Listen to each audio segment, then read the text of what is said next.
ஓம் சாந்தி.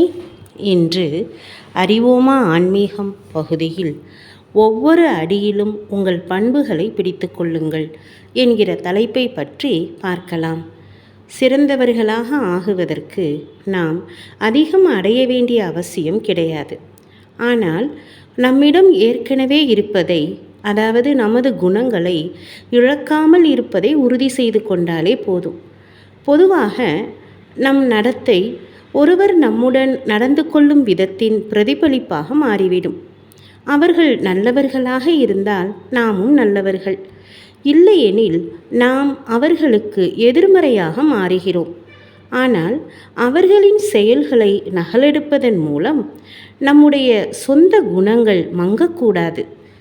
உலகில் குறைந்து வரும் ஒழுக்க தராதரங்களால் நீங்கள் அடிக்கடி சோர்வடைகிறீர்களா? ஒருவருடனான உங்களுடைய தொடர்புகளில் உங்களுடைய நற்பண்புகளை பயன்படுத்தும் போது அந்த நபர் நேர்மறையாக பதிலளிக்கவில்லை என்றால் அவருடைய நடத்தையை நீங்கள் நகலெடுப்பதைப் போல உணர்கிறீர்களா? உங்களை சுற்றியுள்ளவர்கள் அதை பின்பற்றாததால் மட்டுமே நீங்கள் எந்த பண்பையும் விட்டுவிட்டீர்களா? நாம் அனைவரும் நம்மால் முடிந்தவரை சிறப்பாகவும் அன்பாகவும் இருப்பதற்கு முயற்சி செய்கிறோம். மற்றவர் நமக்கு சமமாக நல்லவராகவோ அல்லது இன்னும் சிறப்பானவராகவோ இருக்க வேண்டும் என்று நாம் எதிர்பார்ப்பதுதான் பிரச்சனையாக இருக்கின்றது. மேலும் பெரிய பிரச்சனை என்னவென்றால், அந்த நபர் நமக்கு சரியாக இல்லை என்றால் நாம் அவர்களின் நடத்தையை நகலெடுக்கிறோம். ஒவ்வொரு முறையும் நாம் ஒருவரின் தவறான நடத்தையை நகலெடுக்கும் போது நமது நற்பண்புகளில் இருந்து விலகிச் செல்கிறோம்.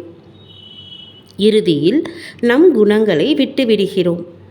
நமது பண்புகள், குணங்கள், கொள்கைகள் மற்றும் நெறிமுறைகள்தான் நமது பலமாகும். அவற்றை நாம் பிடித்து கொள்ள வேண்டும். நம்மை சுற்றியுள்ள யாரும் அவற்றை பயன்படுத்தாவிட்டாலும், மற்றவர்கள் பண்புகள் வேலை செய்யாது என்று நினைத்தாலும் நாம் அதை கைவிடக்கூடாது. மற்றவர்கள் உங்களிடம் இல்லாத முற்றிலும் மாறுபட்ட குணங்களை கொண்டிருக்கலாம். உங்கள் பண்புகளை ஒவ்வொரு முறையும் ஒவ்வொருவருடனும் பயன்படுத்துவதை உறுதிப்படுத்திக் கொள்ளுங்கள். தனக்குத்தானே நினைவுபடுத்துங்கள், எனது நற்பண்புகளை நான் ஒவ்வொரு முறையும் சூழ்நிலைகள் மற்றும் என்னை சுற்றியுள்ளவர்களை பொருட்படுத்தாமல் பயன்படுத்துகின்றேன். எனது பண்புகள் எனது சக்தி வாய்ந்த ஆளுமைத்தன்மையை பிரதிபலிக்கின்றன.